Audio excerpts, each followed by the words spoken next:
Good morning, everybody. My name is Barrie Dowsett, and I'm the CEO of Myriad Associates. I'm a qualified accountant, and I was working within industry about 5 years ago, and I decided to give up the real comfortable world of, or the corporate world of working for a business, looking at the same four walls to set up Myriad, and I've immersed myself into the public funding landscape for the last 5 years. So the kind of story that I take home, or the bedtime story that I have, is not the most exciting one, unfortunately, but it does put me to sleep, which is great. What I will talk about today, in actual fact, is, yes, certainly how to secure 70% public funding, but more importantly, I'll talk about two opportunities that are actually available on a UK scene, but also at an EU level as well.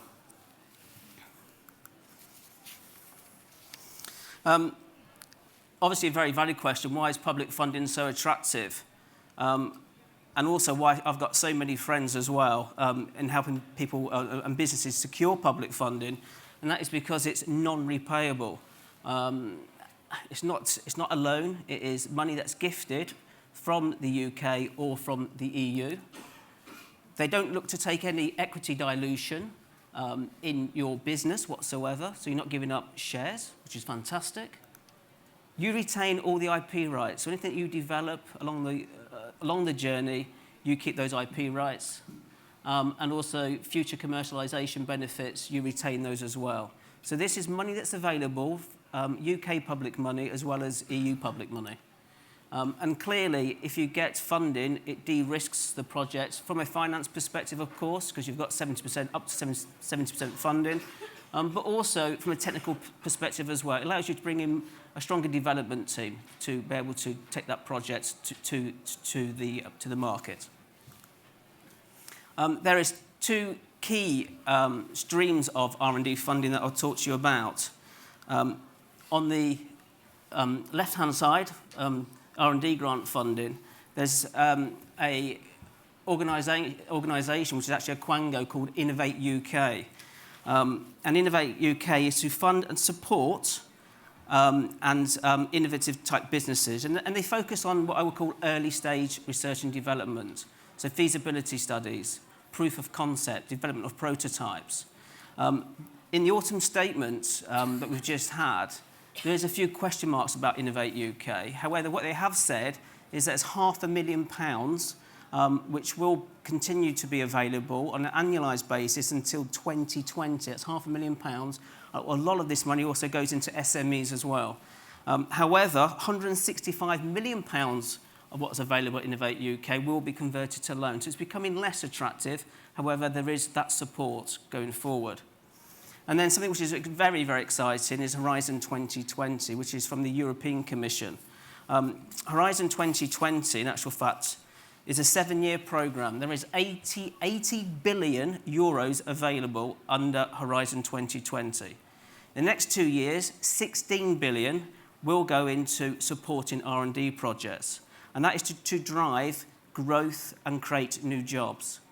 Now, what I would say about Horizon 2020 is that there's actual fact a specific SME instrument as well as the ICT sector. So on the SME instruments, there is £800 million that's available, and under the ICT call, which is a separate call, there's 1.1 billion. That's just in the next 2 years.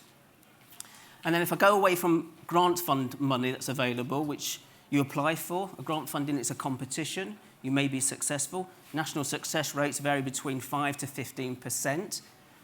If I then come across to what's available in the UK under HM Revenue and Customs, the first thing I would say is that under HM Revenue and Customs, these schemes are available, but please remember, this is government-funded money.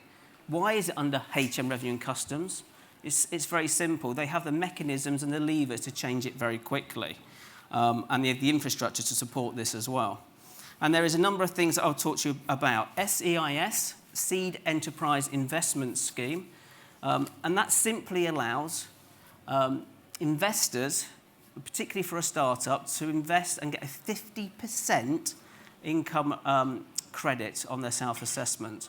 That's 50%, which is quite substantial. And I'll talk about that in a minute. In actual fact, how you can blend Seed Enterprise Investment Scheme with video games tax relief. And the other one, which I talked to you about, which is the old chestnut, is R&D Tax Relief. It's been around since 2001, and that is there to support development of technical advancement, projects that are looking to advance technology.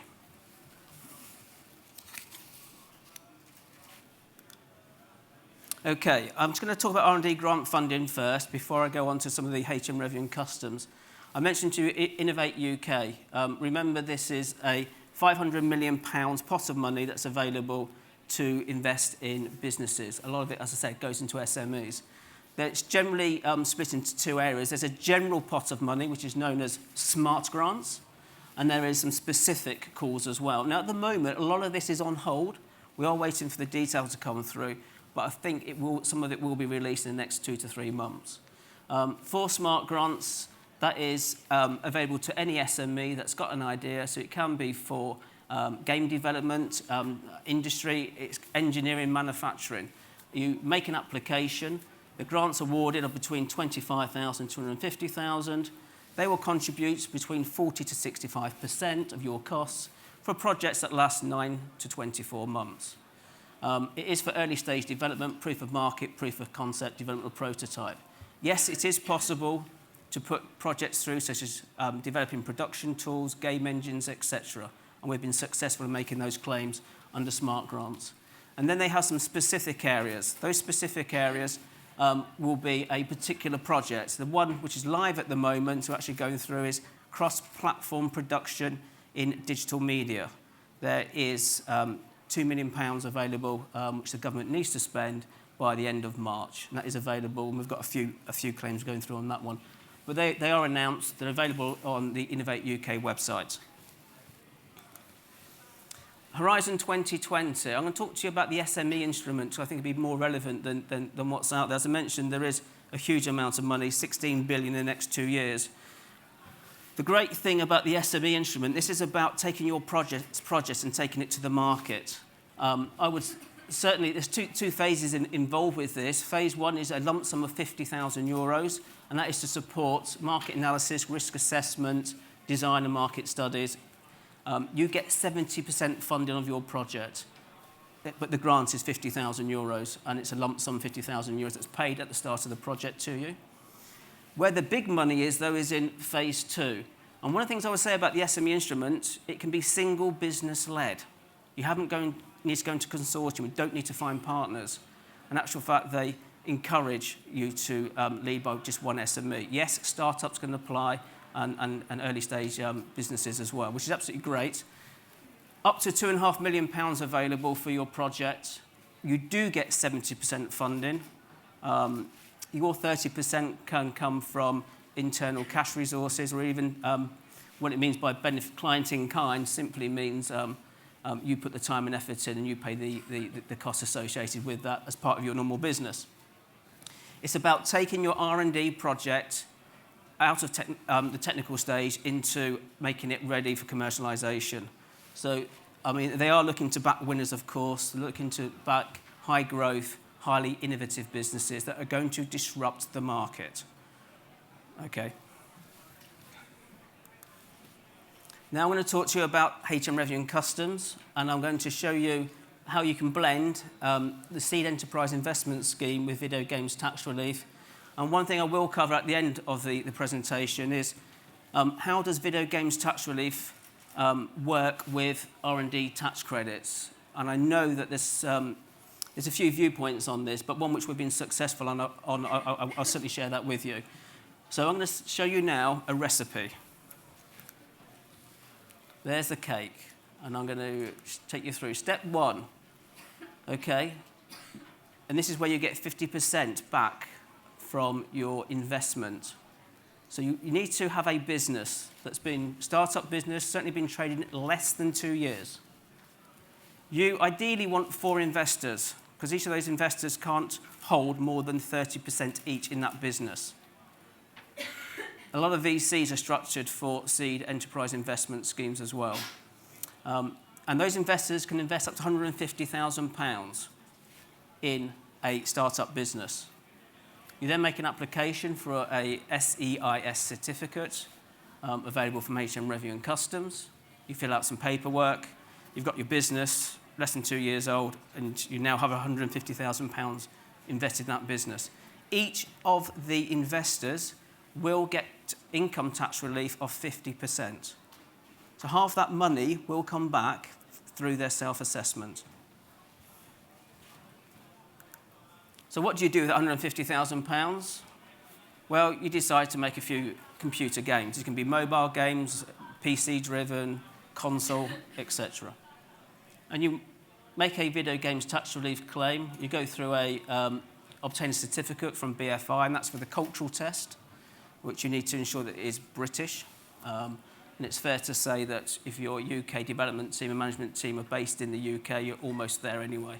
But it's quite a well-documented process that's administered by the British Film Institute. Of course, you need a pinch of dedicated employees that are going to produce this wonderful game for you. And then once they've done that, you then make a video game tax relief claim to HM Revenue and Customs, and you make that through the company's tax return per game. You need to create, in essence, a profit and loss account per game. There is some talk here and some about, do I set up a special company to do this, an entity, also known as a special purpose vehicle, which is a posh word for it. But generally speaking, you'll make an application for that game. And that will give you an additional 20% support on your production costs. So that's your design, that's your programming, that's your testing, planning costs of delivering, and some other costs as well of delivering that particular game. So as you can see in step one, you achieve 50% income support in terms of income tax support for the investors, and then you gain another 20% for your business in terms of a video games tax relief. And that is made retrospectively. You have to go through the process, and you make that as part of your company's tax return. Okay, on my last slide here, I'm just going to touch on something, video games tax relief, which you can see is in the red corner. It's a new player. It's only been around for almost 2 years now. And we've got the much bigger giants, the R&D tax credits, in the blue corner. So video games tax relief, I mean, some people are probably wondering, which one do I claim? Can I claim both? And I'll just go through the pros and cons of doing that. So video games tax relief is, yes, it allows you to obtain 20% rebate on game production costs. So you can include in there, yes, your programmer, developers, artists, animators, and members of your management team as well. You need to pass a cultural test, which is administered, and you get the certificate from BFI, which is Film Institute. And you also need to produce a profit and loss statement per game to go across to HM Revenue and Customs. And don't underestimate, there's a little bit of work to do. And as I said, some people will create a game, providing the budget is significant, into a separate entity as well, so they control the costs and make it absolutely clear. R&D tax credits, however, gives you up to 26% rebate on costs that advance technology. So this is projects that you've commenced, and they could be related to a number of areas such as game engine, production tools, etc. But you need to advance technology from as an industry perspective. You need to push the boundaries of the particular industry. Yes, it's more favourable at 26%. You also have to supply a technical justification to HM Revenue and Customs, and you have to explain the advancements, the uncertainties that you went through, and also you have to provide them with the R&D costs, and that is once again done as part of the company's tax return. So it's done in arrears, typically 3 to 6 months after your end of your accounting period. The great thing about R&D tax credits is also you can go back 2 years as well. So you've not made a claim for that, and you've developed some technology, you're able to put a claim going back to accounting periods. So how we handle video games tax relief and R&D tax credits, we do this for a number of our clients, is that if you're developing core technology, clearly 26% is much more attractive than 20%. So we do suggest a mix and match approach, where you will claim video games tax relief and R&D tax credits. It is possible to make 2 claims. However, it's very important you can't double dip in terms of costs. So if you've got a developer working on technology, also working on producing a game, you won't be able to claim more than 100% of these costs. You'll have to split those costs accordingly to, based on time records, or best estimates can be allowed, although only for a short-term purpose. We'd also recommend for high-value games as well that you set up an SPV entity. That's a special purpose vehicle.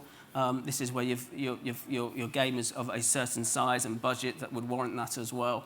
And that game, and it needs to be done for commercial reasons more than tax reasons. That's very important. But you would enable to get the full maximum benefit out of video games tax relief, which is 20%. So as I said, it's possible to do 2 claims. A great example of where it would be wise to do that is where you've got a game engine, you've developed that technology, and it's used on a number of your game, this particular platform that you've developed. Our suggestion would be certainly look at making a R&D tax credit claim for your technology of developing of that particular game engine, or it could be a certain in-house production tool kind of thing. And then the games that you develop using that core technology, you could make a claim under video games tax relief for the production costs, your animators, your artists, etc. And it's very difficult to get costs associated with animation and artists under R&D tax relief. It's possible, but there has to be a very strong justification to HM Revenue and Customs. And I think I'm just coming to the end of the presentation, and just about out of time as well, which is perfect. I know it sounds like a maze, and it is a maze. 5 years, I know I've immersed myself in all this public funding that's available. There's lots of steps to go through. It's very difficult for me. I can certainly give the options that are available. It's very difficult to go into the details. But one of the things that I would say, if it does the whole essence of public funding look like this to you, please come and see us. I'm available for the rest of the day. You will find me upstairs on the first floor, stand 219, just very close to the VIP meeting area. So thank you very much for listening. Cheers.